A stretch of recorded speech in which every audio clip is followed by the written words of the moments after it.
Assalamu alaikum warahmatullahi wabarakatuh.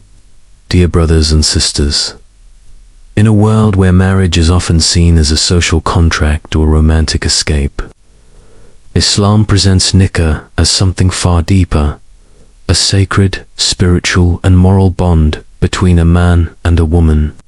It's not just a legal formality. It's a sunnah of the Prophet Muhammad, peace be upon him, and a command of Allah. Today's video is a comprehensive journey through the concept of nikah according to the Qur'an and Sunnah. Whether you're unmarried, married, or guiding others, this video will help you understand the divine purpose of nikah in Islam. The meaning and purpose of nikah. Word nikah in Arabic literally means to unite or to bind together. In Islamic terminology, nikah is a lawful contract between a man and a woman to live together as husband and wife under the guidelines set by Allah, Quran. And among his signs is this, that he created for you mates from among yourselves, that you may find tranquility in them, and he has put between you affection and mercy. Surah Ar 30-21. This verse captures the very heart of nikah, tranquility, love and mercy. It's not about control, money or social status. It's about completing half your deen, establishing a loving home and pleasing Allah together. Nikah, a sunnah of the Prophet, peace be upon him. Prophet Muhammad, peace be upon him, encouraged marriage and lived a married life that serves as a role model for all Muslims.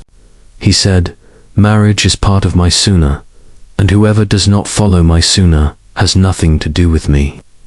Ibn Majah, he married for love, companionship, compassion and community benefit. Each of his marriages had wisdom and lessons. He demonstrated patience, justice, kindness and deep emotional connection in his marital life. Conditions and pillars of nikah in Islam. Nikah is simple and blessed when done the Islamic way. Here are the key pillars and conditions: proposal and acceptance, ijab and qubul. There must be a clear offer and acceptance in the same gathering. Dowry, a gift given by the groom to the bride as an expression of respect and commitment, and give the women upon marriage their bridal gifts graciously. Surah An-Nisa for two witnesses, two trustworthy. Muslim witnesses are required to validate the marriage. Guardian, wali, for a woman. A wali is necessary, usually her father or close male relative. There is no nikah except with a wali. Abu Dawood, Tirmidhi. The simplicity of Islamic nikah. Islam discourages extravagance. The Prophet, peace be upon him, said, "The most blessed nikah is the one with the least expenses." Ibn Hibban, let's not turn nikah into a financial burden or cultural extravaganza. Let's return to the simplicity and purity that the Prophet, peace be upon him, taught. The Nikah Khutbah marriage sermon. The Prophet, peace be upon him, would begin a nikah with the Khutbah al-Hayya, which includes 3 powerful verses from the Quran. Surah An-Nisa 4-1. Unity and creation of spouses from one soul. Surah Al-Imran 3-102. Taqwa, God consciousness. Surah Azab 33 70-71. Speaking the truth and obedience to Allah. These verses remind the couple and attendees that this union is spiritual, rooted in taqwa and honesty. Rights and responsibilities in marriage. Rights is not just about rights.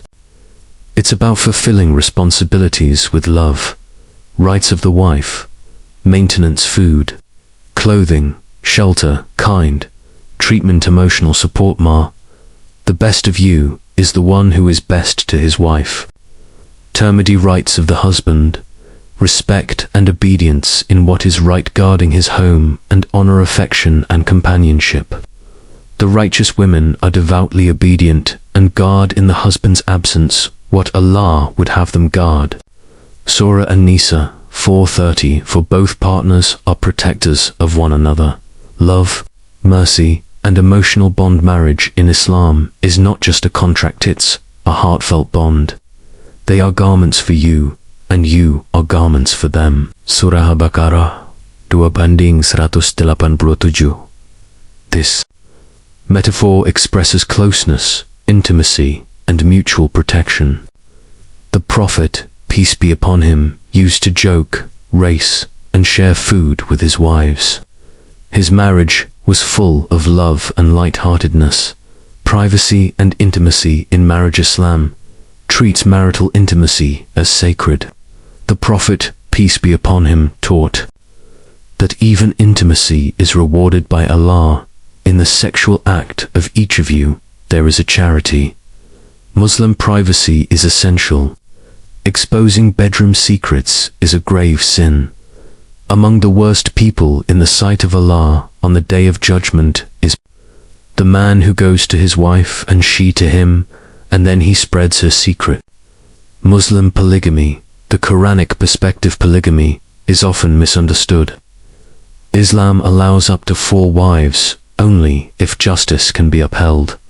Marry women of your choice, 2 or 3 or 4. But if you fear that you shall not be able to deal justly, then only 1. Surah An-Nisa 4-3. The Prophet, peace be upon him, himself was monogamous for 25 years with Khadijah radhiyallahu anha. Polygamy is permitted but not encouraged without purpose and justice. When things go wrong, conflict, resolution, arguments happen.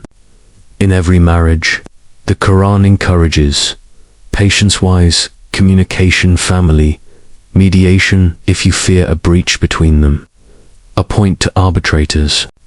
Surah An-Nisa 4:35. Divorce is permitted but disliked. Islam encourages all efforts for reconciliation. First. Marriage with the right intention. Marry just for looks or money. The Prophet, peace be upon him, said, a woman is married for 4 reasons: her wealth, her lineage, her beauty, and her religion. Choose the one who is religious.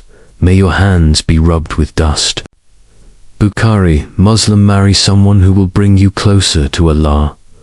Role of the family in Nikah. Parents must guide their children wisely. Forced marriages are haram. Islam encourages mutual agreement and compatibility. O you who have believed, it is not lawful for you to inherit women by compulsion. Surah An-Nisa 4:19. Nikah should be a decision made with shura consultation, not compulsion. Examples from the Prophet's married life with Khadijah radhiyallahu anha: loyalty, partnership, and eternal love. With Aisha radhiyallahu anha: playfulness, deep intellectual companionship. With Safiya radhiyallahu anha: respecting her background and emotions. The Prophet was the best example of a husband. Nikah, in the light of taqwavery, Islamic marriage should revolve around taqwa, God consciousness. Couples who pray together, stay together. Our Lord, grant us from among our spouses and offspring comfort to our eyes, and make us an example for the righteous. Surah Al-Furqan 25-74. Make dua together. Pray, istikhara, trust in Allah. Dear brothers and sisters, Nikah in Islam is not a burden, a business deal, or a fairy tale. It is a sacred journey of 2 souls walking together toward Jannah, helping each other rise spiritually, emotionally, and morally. Let's revive the sunnah in our weddings. Let's educate our communities about what truly matters in marriage. Let's build homes based on Quran and the Prophet's, peace be upon him, blessed example. May Allah grant us all righteous spouses, loving homes, and marriages that are a reflection of His mercy. Amin. Wassalamu alaikum wa rahmatullah wa barakatuh.